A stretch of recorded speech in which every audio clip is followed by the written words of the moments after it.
Tonight, Tuesday evening at the Modern, Fall 2018, ends in a very big way. Some of you will recall that Laurie Simmons opened Big Camera, Little Camera in conversation with the Modern senior curator, Andrea Carnes, who is also the curator of the current exhibition, for Tuesday evenings on October 9th. And tonight, she closes out our lecture series in conversation with her husband, the artist Carroll Dunham. Further informing our experiences with Laurie Simmons' Big Camera, Little Camera, before it closes on January 27th and travels to the MCA Chicago, as well as our thoughts on Carroll Dunham's painting, Horse and Rider, My Ex, from 2013-2015, and the associated drawings, which the Modern is very fortunate to have in its permanent collection. If you're not familiar with that painting, you will be after tonight, and you will be seeking it out. Carroll and Laurie are incredibly gracious to return tonight to give us some insight into their individual work and practices as related to each other. Theirs is a demanding and devoted life, having raised two now grown children who are impressive in their own right, and negotiating separate and equally successful careers. When Laurie was here for the Tuesday evening in October, you may recall me mentioning her feat of opening two major exhibitions in New York at the Salon 94 and Mary Boone Gallery on the same night. Well, in addition, Carroll had a solo show at Gladstone Gallery at the same time, which of course was convenient for those of us who were in town to see the shows, but I can only imagine one household enduring that kind of pressure. And those of you who are artists know exactly what I mean.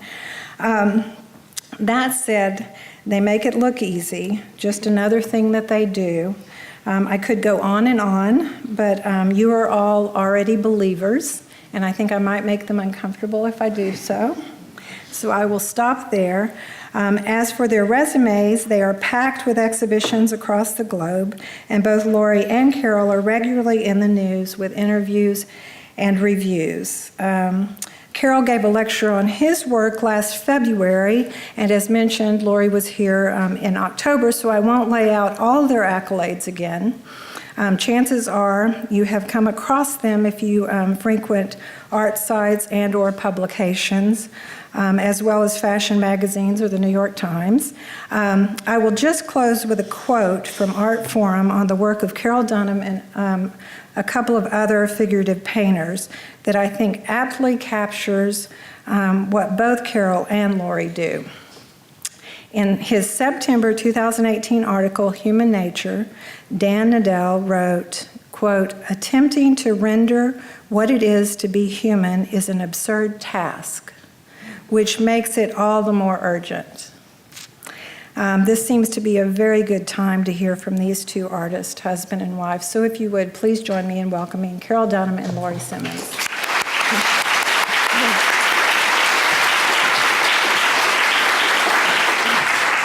Thank you, and thank you, Terry, so much. It's great to be back.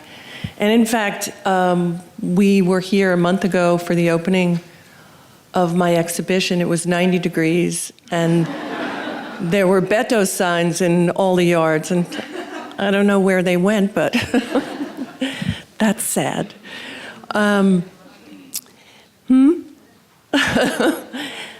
Yeah.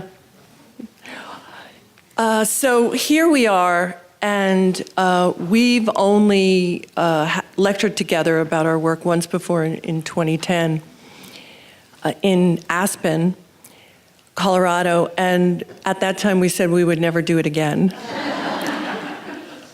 But we decided to do a program together here tonight, and I didn't really want Carroll to interview me, and I didn't really want to interview him. So the thing that's interesting about the way that this lecture is structured is that I haven't seen it. My studio manager, who's a painter, a brilliant painter named Mary Simpson, and Carroll created this lecture together, so I'm going to be surprised. I have an idea about the basic structure, But the one thing that I did want to say is that so many people have asked us. We've been working not side by side, but in close proximity to each other for many, many years. And people always say, "Well, how do you do it? How do two artists live together? How come you don't kill each other?" And we always say, "Well, our work is so different. We do such different things. I'm a photographer and a filmmaker. He's a painter. It feels like we inhabit not only different worlds, but our subject matter, our tools, our techniques. Everything feels like it's about being separate. So to find comparisons or crossovers, that's always a surprise. And I have a feeling that's what you've done. Well, the way that the pictures are organized is more or less chronologically simultaneous. Something I made, something Laurie made. And I had wanted to keep the focus on more recent things because I think Laurie has talked at length and many things have been written about her early work and the kind of origin story of her work. And much less has been said, and Laurie's said much less about her work from the last 10 years or so. So we made a series of juxtapositions starting in 2006, 2007, of something that seemed kind of central to what I was doing at the time and central to what Laurie was doing at the time. I think one of the great things about being with an artist for a long period of time is that not that many other people really understand the rhythm of life for an artist and the way you can appear. I mean, I know that my relatives have always thought I am a complete freeloader who does nothing for a living. Because it can certainly seem that one spends a lot of time doing nothing. But we do both work quite steadily, and it's impressive. I mean, I myself, seeing the Laurie Simmons exhibition, I think I know her work as well as anyone, and I'm kind of amazed by the range and the extent of it. And I think to myself, God, how did you actually do that? And then I realized, well, I did quite a bit too. And yes, you did. So to this question of chronology and relationships between the different studio practices of Dunham and Simmons, the whole inner and outer discourse of photography and of painting are very different. But we are generationally the same. We're born a month apart. We had a lot of the same formative influences, and the fact that Laurie was part of a group of artists who came to the idea of using a camera to make their art, and I was part of a group of artists that kind of didn't even know it was a group, actually, that thought painting had a lot of promise. That does seem to be quite a difference, but it's not as different as it might in some way appear. And I think that Laurie and I have both felt, looking back, that there are a lot more overlaps in our concerns than it appeared early on. Don't you think? Yes. Well, it's striking to see these pictures next to your pictures, and also the pictures of mine that have been going by. The last three pictures are from a series called Color Pictures, and I finished making the film upstairs called The Music of Regret, where I felt like I said goodbye to all of my work from 1976 to 2006. It was kind of like a musical where I basically was done with everything because all my characters got up and started to sing and dance and walk away. So when I felt, anyone who's ever made a film, I'm sure many of you know filmmakers, after you finish a film, you feel like you're going to die, basically, and that you will never make a film again or make any work again. So when I started to finally make work after finishing the film, it took a few years, I made these pictures called color pictures, naked women downloaded, I kept thinking about them being in their birthday suits, being naked, free porn downloaded from the internet, put in rooms that were very neutral, that didn't have a nostalgic feel to them. And in 2007, I showed them to my art dealer at the time. I showed 7 of them at an art fair. And she didn't want anything to do with them, and neither did anybody who saw them at the time. I think that when you're an artist, people can decide that they know who you are and they're comfortable with that. So when your work changes, it's difficult lots of times to take people, to take the so-called viewer along with you. I thought they were very exciting. Yes, and you have did. Continued to speak up for them when Laurie's talking about work she made in the past. But I wonder, this was around the time that, seeing these together is very startling, because you were, when we got together, when we got married, you were an abstract painter for so many years. That's the way I described you. And suddenly things started to emerge in your paintings that were figurative. And the little family joke is that I thought he started making figurative paintings because he thought that would make me more interested in his work. Because he knows that I love photography and figuration, and I think I always thought you were trying to get my attention. But some very strange things emerged in your work. And I never would have predicted the directions that you went in, particularly how anatomically graphic your work became.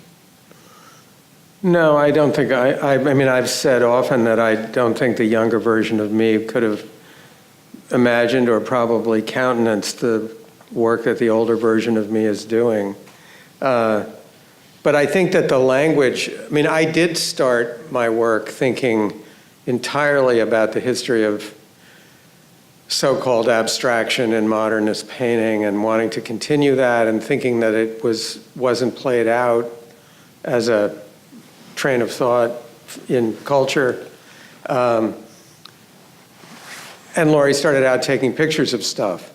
But the language around these things is inadequate. We've discussed this for years, that so-called abstraction, it's hard to quite know what that means sometimes. One of the things that's very strong about Laurie's work that separates it from a lot of things that superficially share interests with her is her strong feeling about formal structure. And,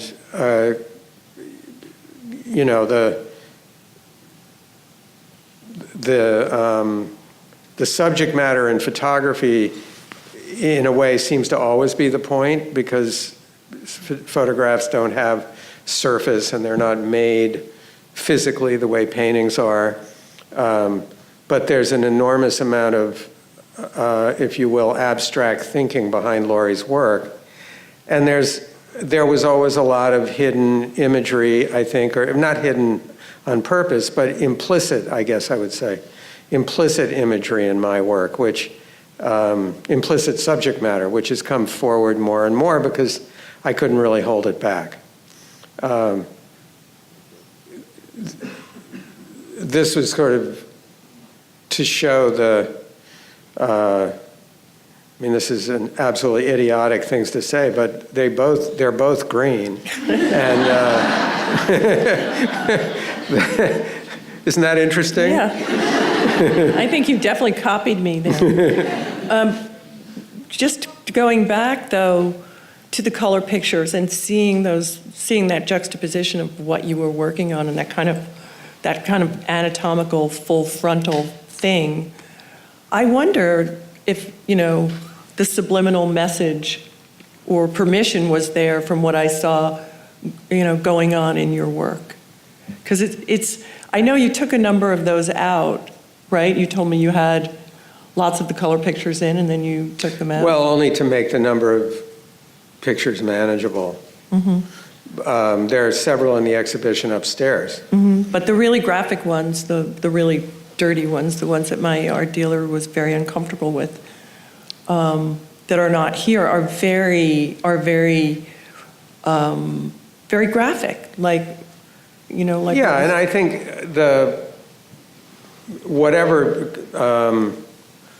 whatever path I took to sort of back into making what are obviously figurative paintings in some sense, has always had to do with really wanting to show something about human bodies and to try to do that in a way that wasn't coy and that was direct and that still embodied my thinking about making paintings.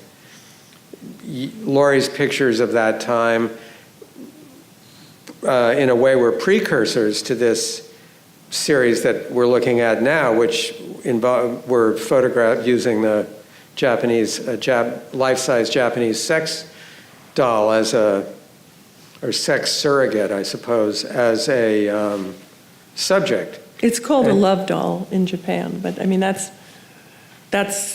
how it's presented. This demure, innocent creature was actually created by evil Japanese people in a laboratory to trigger the most horrible parts of the male character. See, that's so interesting because that's something sitting up here I could never have said. You have to be. But Laurie has completely recontextualized it, and I think, which is fascinating, and I'm serious about what a demure, innocent-looking creature this subject is, but that isn't where it came from. And yeah, in both cases, in the case of Laurie's work, it's kind of implicit in the knowledge of what the subject is and what its source is in so-called real life. And in the case of my work, it's something, that's probably more apparent. It's a way of, as I say, it's a way of dealing with human bodies that's not coy, I hope. And it's meant, it's meant to be sympathetic to people. Mm-hmm. But there is a weird crossing over of, there's a weird overlap that starts right around here with the kinds of things we were involved with as subjects that I really didn't even see it at the time. It's only in hindsight that I got it. Yeah, I absolutely didn't see it at the time, and we live on we do our work in a pretty rural part of Connecticut. And at this time, I was taking the Love Doll. I didn't have an official studio. And the reason I was excited about finding a Love Doll was because if I had a life-size prop, it meant that the entire world around me could be my set rather than finding a doll and then finding a chair that scaled to the doll or the puppet or the dummy. Suddenly my entire house was my studio. Plus I didn't have a studio. We had this new house that was kind of empty, and I just thought I could move this doll around the bedroom, the living room, and use that as a set. And across the yard, there was this big funky barn building where these paintings were happening.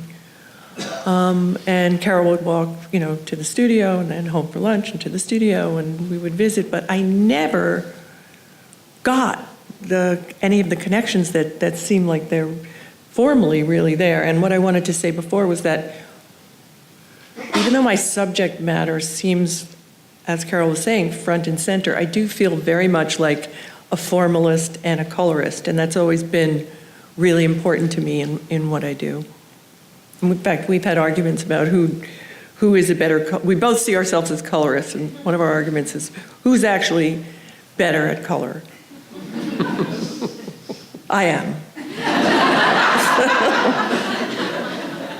Well, I don't have any interesting ideas about color. I think for a while now,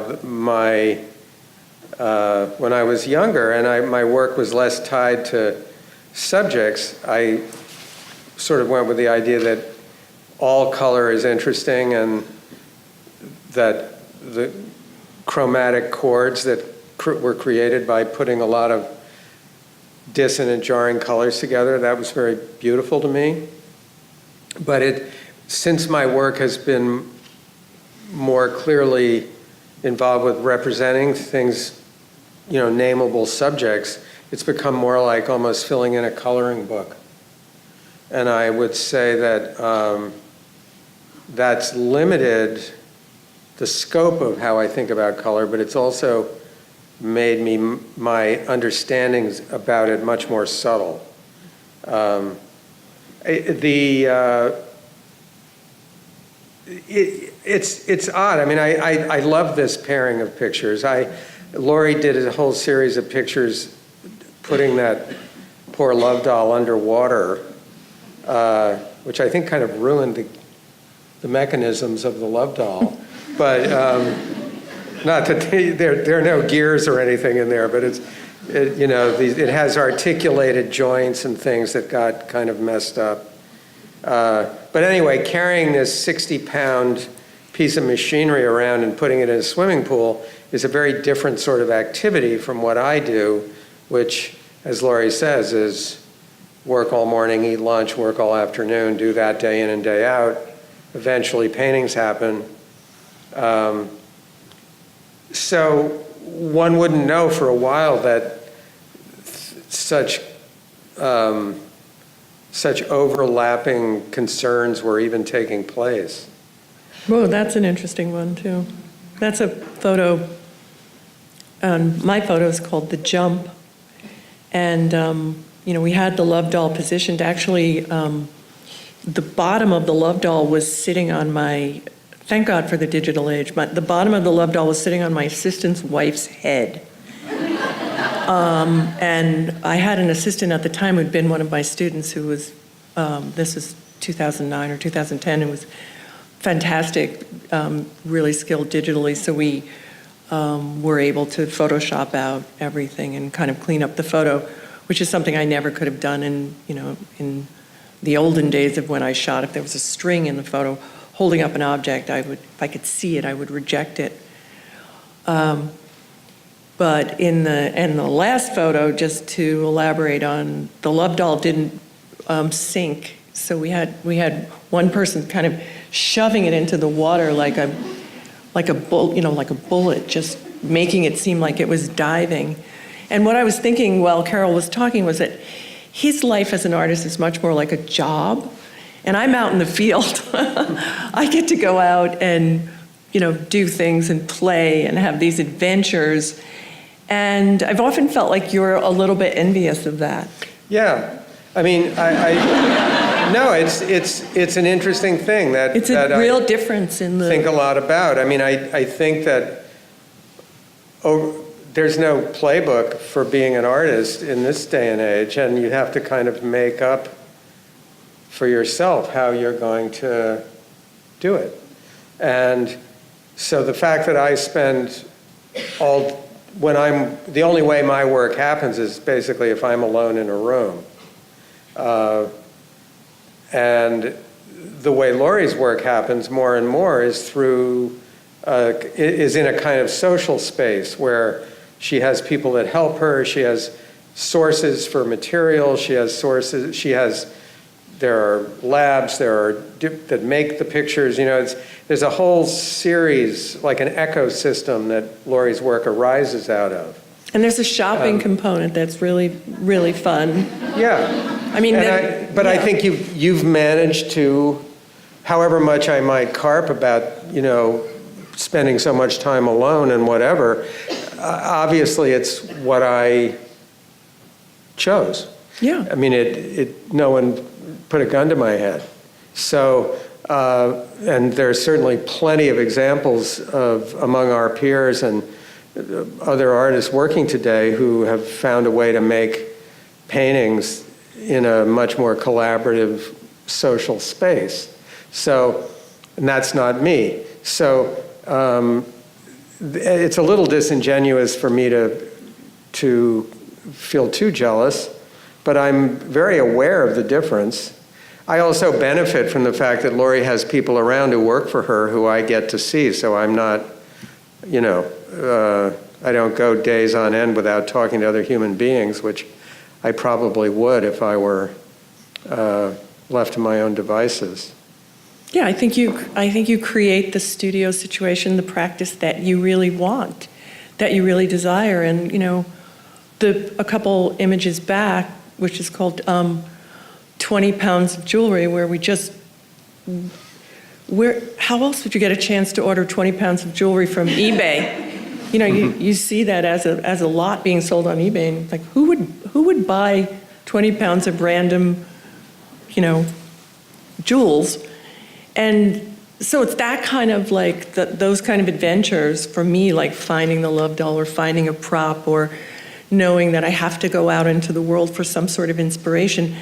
That's how I have to work, so that I'm not locked into a studio all day, every day to finish what I have to do. But I think that, I think for you and for a lot of painters, and most of our friends are artists and writers, and many of them are painters, but I think it's like the party's in there, the party's in your mind. And what comes out is very shocking and surprising, and it makes me think that you're thinking about really a lot when it comes to your work. But for me as an artist, it seems like it just takes so long to get there. I would be so impatient. Well, that's why I say it must suit me. Mm-hmm. I mean, I am able to organize myself around long-term, deferred gratification mm-hmm. type of goals.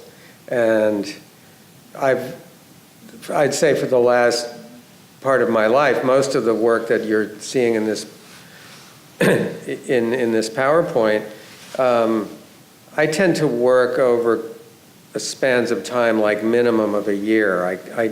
I sort of know what I'm working on for that period of time. And right now there are a dozen paintings in my studio which are all kind of moving along at the same time, at the same rate. And they will, by the time they're done, I'm sure they will have taken me a year and a half.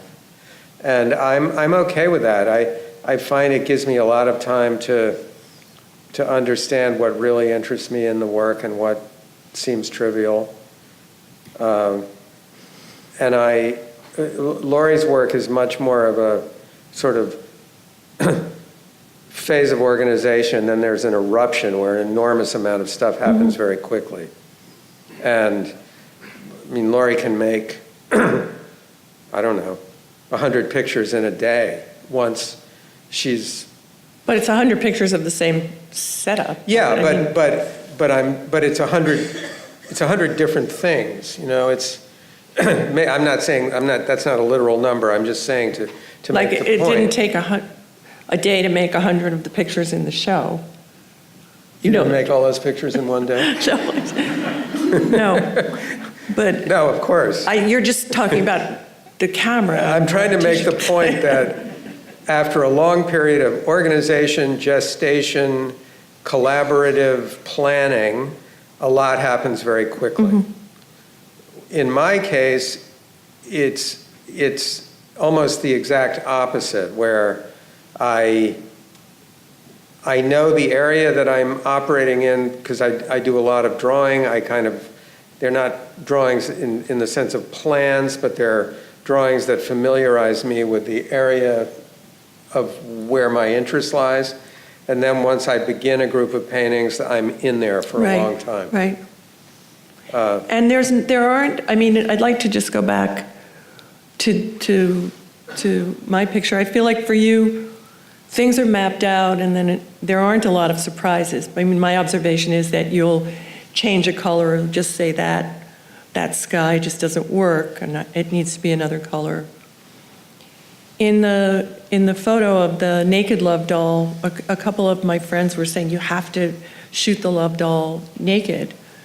And I said I didn't want to do it, but I finally decided to try it. So the love doll was kneeling on the floor, and I was shooting her, and I was extremely uncomfortable. And my mother was staying with us that summer with her apricot poodle. And her poodle wandered into the room, was the dining room at the time. All the rooms in our house, we changed their use. It's one of the things we do. The living room's been the dining room, and it's like, and at that time, I believe that room was the dining room, and the poodle wandered in, and suddenly the picture was the picture it needed to be, because it took the doll away from being this naked girl. It took it away from being a little bit gritty and seedy and perverse to just a young girl playing on the floor with her dog. So it was this amazing moment where I got a picture that I never anticipated getting. I mean, dogs have wandered into your paintings, but Yeah, the thing is, the dogs in Laurie's pictures are real, and the dogs in my paintings aren't, at least not in the same sense. I was really interested in this comparison because one of Laurie's lesser known projects from the last bit of time, which is well represented upstairs, are these photographs of male medical dummies that she made inspired by a contemporary opera called Two Boys. And around the same time she was working on that, I had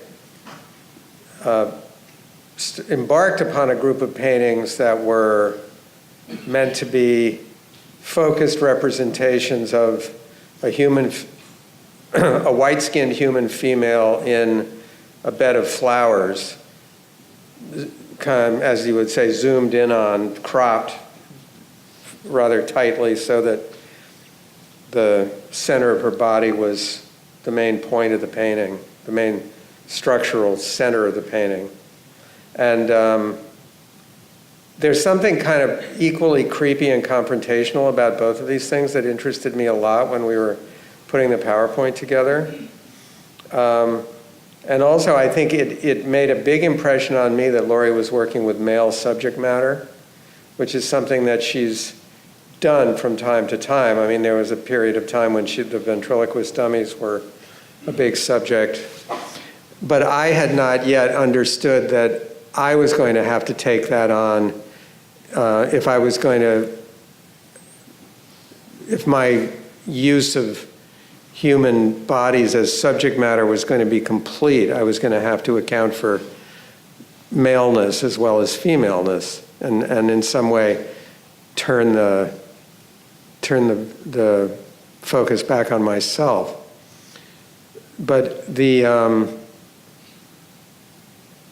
I was kind of flipped out that the red shape in the lower center of my painting and the mouth on this medical dummy are basically the same, which kind of kind of interesting. Nothing too profound to say about it, but there it is. So, Laurie, tell us a little bit about this subculture you were involved with when you started working on these photos, would you? Well, after shooting the Love Doll for a couple of years and discovering it, I went to Tokyo to have a show and took one of our children, and actually it was one of our children who found a little poster and said, "Mom, look, that looks like a kind of doll you would like." And we ended up together in the Love Doll showroom which was a really sort of kind of terrible place. There were about between 50 and 100 Love Dolls, and there was a section where they were all dressed in little schoolgirl uniforms. And I was with my 17-year-old child, and the owner of the company. I had an interpreter, and I said, "Could you please tell him I'm just going to use them as a model in photographs?" And he insisted on demonstrating what they could do in front of our teenager. But despite, then I had to order it, and you couldn't order it unless you described every part, like what kind of nipple you wanted, what color hair, and down to every detail. You had to fill in every bit of the paper. So the Love doll arrived, and I felt like it had been very satisfying and successful, so I decided I needed to look to Japanese culture for all my inspiration. So thank God for the internet and my preposterous relationship to the internet, because it's so easy to go down, as everyone here must know, it's so easy to go down the rabbit hole of whatever you're interested in. So my assistants and I were doing a lot of research, and we were looking at cosplay, and we discovered kigurumi, which is this kind of cosplay where you make a mask, a persona, and you go out into the world. You wear a zentai suit, which covers every bit of your body, so your fingers and your feet and your neck, everything has this kind of skin of lycra or almost like a latex over it, and you wear this mask, and that's your persona. So we found someone on the internet from Russia. We don't know if it's a male or a female. We never found out. We started ordering these masks. Every time we paid for one, we were afraid it would never arrive. But once the mask came, I started dressing people. Each person had their persona, their wig, whatever. And for me, it was like a doll had come alive. I mean, it was one of the most exciting things to work with this. Looked like a doll, it felt like a doll, but it was a human who could respond to my commands.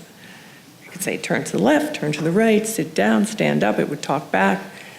So I always felt like if I'd found kigurumi, like this character that existed in the interstitial space between human and doll, I probably would have given up years ago, but I felt like I'd been looking for this my entire photographic life.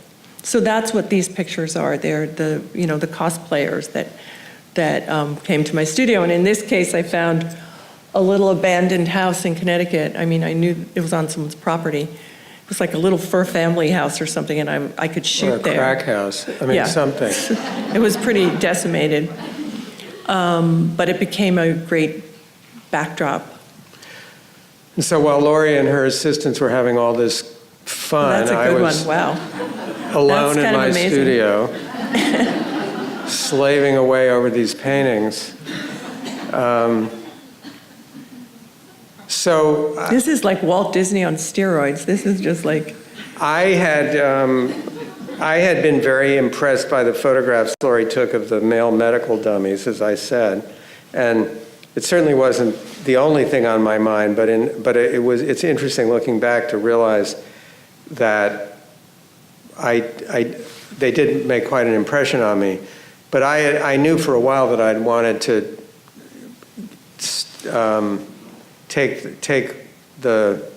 turn my attention toward male bodies as the center of the work, and that the way to do that seemed to be to start with myself. So just around the same time Laurie was doing these pictures, I started messing around with drawings of a kind of, doodle of what it would look like if you were naked looking down at your own body.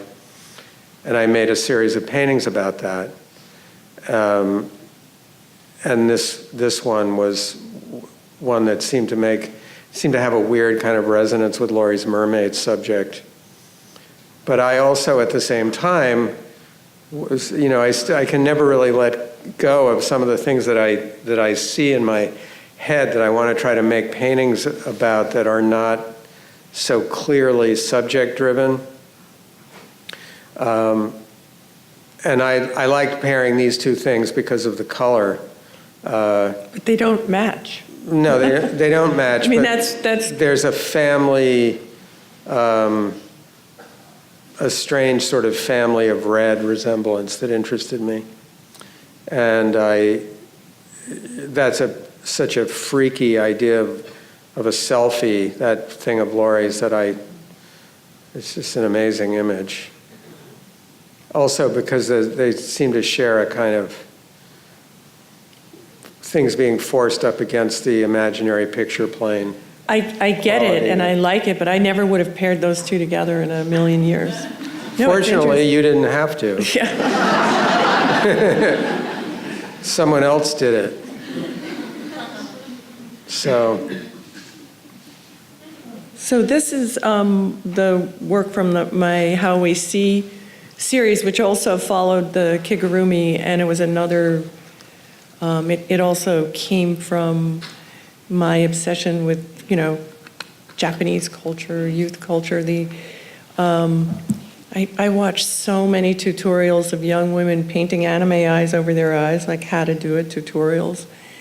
And what I really love about these pictures is that the idea of painting fake eyes over closed lids is not my idea, and that makes me love it more. And I made a number of these, and it's very poetically rich for me, the idea of closed eyes that, we see eyes, but can we really see? And also it became very sort of representational of life online, life on the internet, contemporary life, when there are so many possibilities for changing your persona and changing yourself that often you don't know who you're really interacting with or talking to or what someone really looks like, or so much of people's reality and identity is done with this phone in one's hand. I was looking at these pictures again today, wandering around, and all of what you just said is very interesting and true, but none of it accounts for how. What I realized looking at those things, which I had never just put it in words to myself, was that no matter how clear you are with yourself about what you're looking at, I still can't get away from the feeling that the picture is of a woman who's staring at me. I cannot make that feeling go away, which is when I shot it so I just told the model to move her head so that I was engaging with her eyes. But I'm looking at a picture that's, all the information is there. It's a person with their eyes closed. At the scale of the prints, it's completely obvious that the eyes are painted. And I still feel as though I'm standing there and the person is staring back at me. Well, do you feel like the Mona Lisa is looking at you? I mean, it's a painting. It's just part of a painting. Yes, but that's a collision of codes that's not typical or right, and in some way not really comfortable. I mean, it's not the same to me as looking at a painting of a face where a person is represented as looking out at the rest of us, because you know what that is. You know it's all painted. And it's one code. It's continuous. This is a kind of collision of, and the idea that, I don't know how, we don't talk about this that much, but the fact that at this point, Laurie's work enters a phase where painting is a very real part of bringing the pictures into being.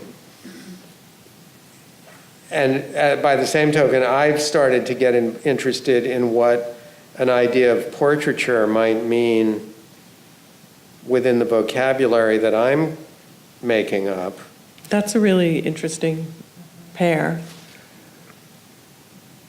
I mean, that gets dangerously close. We'll just keep moving. Okay. I mean, an interesting, side note, kind of just personal history fact is that when I first saw these paintings that Carroll made of looking, a male looking down at his own body, I was very clear about my discomfort. Like to the point where, if I'd come in the studio, he would say, "You don't like these, right?" And I would say, "Well, I don't know. I don't. Well, yes, I don't like them." And that was sort of an interesting phase. I like them now. I like them much more. But my discomfort didn't make you turn away from your subject matter in any way, shape, or form. No, but that wouldn't be very good if it did. I mean, I've always shown Laurie my work, and I've always shown my kids my work when they were growing up. During the time I was making that series of paintings called Bathers, all the paintings of naked women in the water and in nature, I periodically would give talks at art schools or at places like this. And there was always a question about basically the implication, that it wasn't even implied, the premise of the question was, this stuff is really offensive, this is exploitative of women, this seems like it comes from a really misogynistic place. Now, if I had felt that the people that I'm close to in my life, all of whom are female, if I had felt that they felt that way, I think I really would not have continued to make those paintings. I never felt that. When I realized that Laurie was, I don't want to put words in your mouth, but I would say profoundly turned off by the direction that this was going, it was a new feeling for me. It wasn't a feeling I particularly liked, but I also knew that I had to kind of plow on through. I mean, that my work was calling for this, and that really my work was insisting upon this, and that it needed to be followed through. But it wasn't I've experienced Laurie's disinterest, but I had never really experienced her, I don't know what the right word is. It was just, you just didn't like looking at those things. And it was very clear. This is our best juxtaposition of the night, so enjoy it. I periodically get involved with very large and when I say ambitious, I don't mean that as a value judgment, just as a literal description, things that are complicated, big, and take a long time. And this painting is one such, which I worked on over the last few years. And it happened to coincide quite closely with when Laurie was developing the ideas for this enormous picture that's up at the top of the stairs. And it's interesting to look at chromatically, the two of them together. Well, you definitely made that painting before I made that photograph. So. Yeah, I can't remember. I mean, I don't remember. I don't actually know if that's true, if you say so. But they were both finished in the same year. It's funny how seeing this presentation, you're sort of very childlike, competitive, immature. Well, I did it first. Feelings come out. Well, especially since it's not at all clear what it even is. Yeah, exactly. I mean, it really is like what they say about kids at a certain stage of their development doing parallel play. Mm-hmm. And periodically they might stumble into the same game for 5 minutes, and then they kind of stumble back out and keep doing whatever they were doing. It's a lot like that. The fact that we both work in a relatively isolated situation maybe makes these relationships seem stronger, because we don't, when we were younger and we lived in New York, and it was a frequent common occurrence to visit other artists' studios, have other artists come over, see tons of things in art galleries. And that isn't really the way our life goes now, except periodically. Like, we spend a lot of time just in a very rural setting doing what we do. So we're the only artist each other sees. I wanted to go back for a minute just because I wanted to, I just wanted to say that this is Hannah, a trans woman, a young friend of mine who's newly trans, and her clothes are painted on by a body painter. And this is our oldest daughter, and her full set of clothes are painted on as well. Ditto that sweater. Ditto that sweater. So this is where How We See went to this kind of body painting, this kind of trompe l'oeil, painting on clothes. And there have been a number. There have been two trans women in the photos. 3, actually, in How We See, and some new.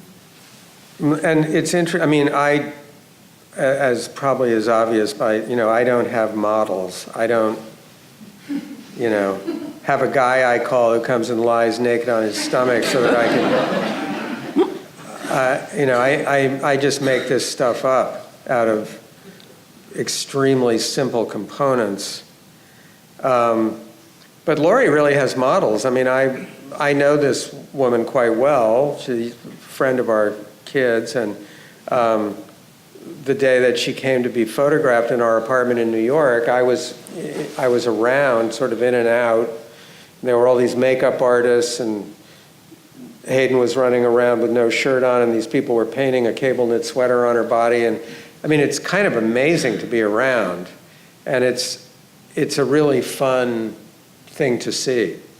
But it was when I was watching the makeup artist try to figure out how to paint a cable knit sweater on human skin, I think was when it really struck me how powerful the painting component of this has gotten. And this, which is a photograph of our younger kid, that entire thing is not real. It's all illusion. And we copied a photo of Rudolph Valentino. That was the source photo. But I think that one of the things that's been exciting for me about the new work is, like, I've always had, I mean, we're both artists through and through, but I've always secretly felt like painters were true artists, that somehow photo-based artists and conceptual, like, we're all fraudulent in a way. So now I have this opportunity to invite a painter into my pictures. So this is making them be very, now my pictures are getting really legitimate, And that painting, that image on of mine is a very large, tall painting. It's about the same size as the painting here at the museum of the woman on the horse, but which was kind of the end piece of a group of paintings I made based on the idea of men wrestling, and there was no real story to it, but it was it's one of your more tender works. The denouement of that whole situation. Mm-hmm. So I think that's our last image, right? it is. Yeah. So do you have any questions?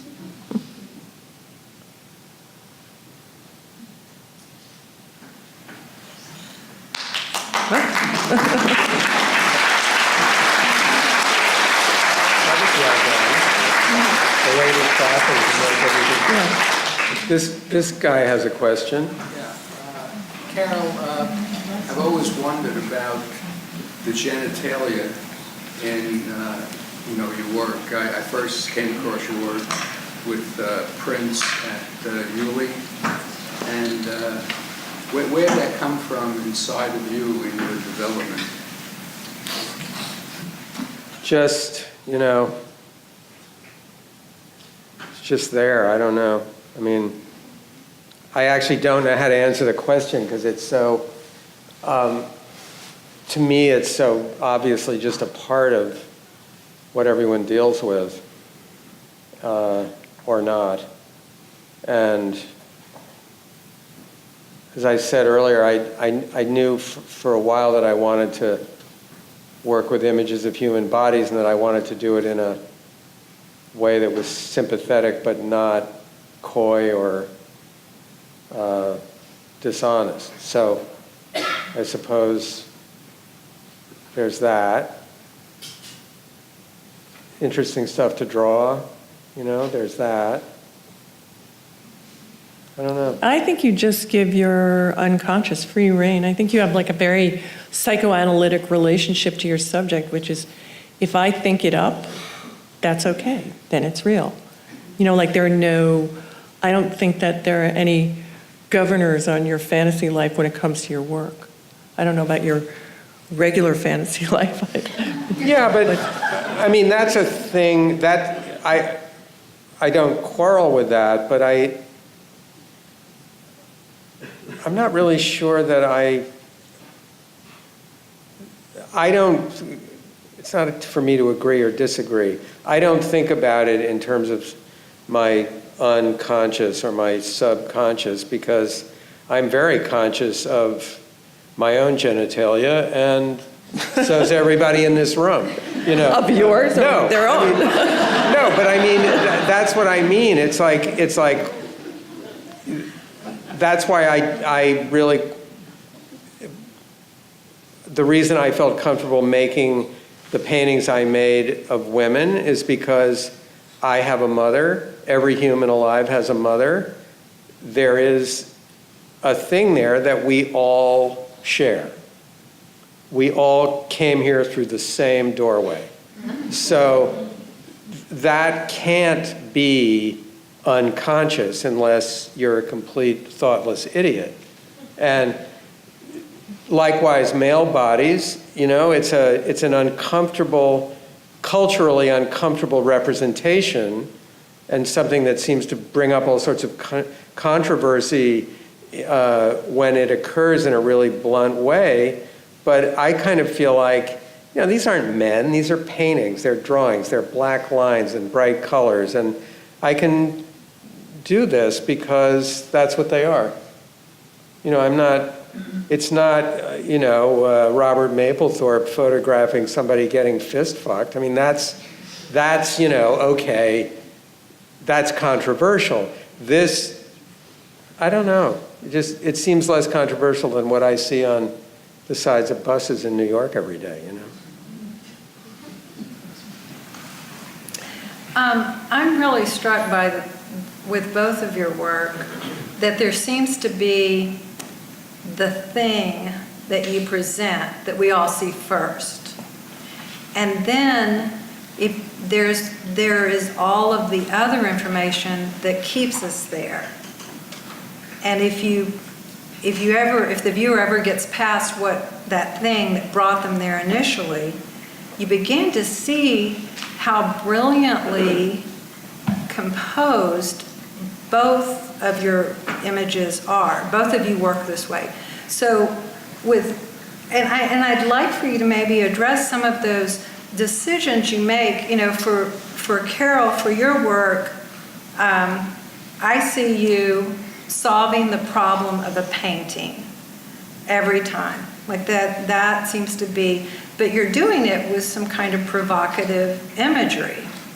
And then Laurie, with you, it's a little bit like, I think, is it Bard or who was it that said that it is, the photograph is just the subject. It's not the material, it's not how it's made. But there are so many decisions that you're making and information you're giving us. I hadn't seen it. I can't believe it. And the love doll with the poodle or the little dog. No, was it that one? It's the one with the incredible shadow. Did everybody see that tonight? Yeah. So shadows happen a lot, and I use shadows a lot. And the glowing form over here. Well, can you talk a little bit about sort of those vital components that you're totally conscious of, but are kind of going to reveal themselves to the viewer slowly? Well, I think that I'm a formalist, and there was a photographer that I just revered. She's no longer alive, Jan Gruber, and she was one of the first photographers I had a big photo crush on, and she did all kinds of things, very conceptual work, and then she suddenly switched to doing kitchen utensils and portraits. And I remember this quote from her where she said, "Formalism is everything." And I've always thought that I find my subject matter it gets me there, and I think this is now true of you too, but it's an armature, it's a structure for me to hang all of my interest in composition and color and structure. And, just because I say I need to photograph a doll doing X, Y, or Z, the picture has to work, and it has to work on so many visual levels. And, I think that I've learned a lot from snapshots, but I've also learned a lot from the history of painting, and I think it all comes to bear. So any of those things that you see, if you're looking, that you discover in one of my photographs, they're really thrilling to me because I'm really aware of what's there. And you'd probably say kind of the same thing. Yeah, I mean, as I said earlier, I think that a lot of the language for talking about this is inadequate. There's a thing we think we mean by formalism that doesn't sound very lively or very meaningful anymore. Subject matter is much easier to talk about, and we're in a period historically right now where discussion around art seems to be extremely driven by discussion about subject matter and meaning and all. And that's fine. I mean, these things go, you can find people talking about formalism in the 19th century too. But it's just as Laurie says, it all has to happen in order for anything to really be interesting. And not to say that, I've said this a number of times, and forgive me if I've said it here, but for me to let a picture out, it has to exist on three P's, and I'm sure I'll forget one: psychological, political, and personal. And it has to pass all those tests, and then the formal stuff too, so the meaning is really important. And where it sits culturally, all that stuff's really important. But in the end, I'm a visual artist, we're image makers, and if it doesn't look good, it's not going anywhere as far as I'm concerned. Yeah, and even with you can have whatever, awesome politics, great values, and not make something that just doesn't come off. It's just not right, yeah. And so it's complicated. Anyway, there was a question Have you ever created work together, or think that you will create images together, or maybe what you've created? We did one time. Yeah, we should do it again. We did one time, and we I think we both kind of thought it was going to be more of a project than it ended up being. We made one photograph. Laurie took a photograph of some small figures that were in a set that was made of shapes I had cut out of paper and drawn on.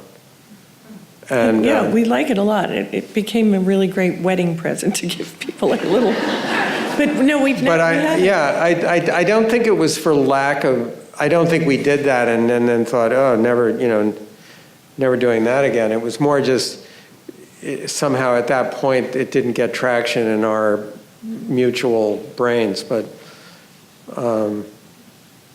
it's. I don't know. I have funny feelings about the whole idea of artists collaborating. I mean, I'm never quite sure what it means, because my idea of thinking about an artist's work is so much about understanding it as a product of one consciousness having some kind of experience that's translated into matter, So when it becomes two consciousnesses interacting, it becomes strange. Not to say that there aren't some collaborative teams in contemporary art that make really interesting work. But I don't think you like the whole idea of artists, you're not invested in the idea of artists coupledom. So what's happening here tonight? Never again. At least 10 years. You'll never see it again. Well, I mean, I don't know. Whatever you say. Any other questions?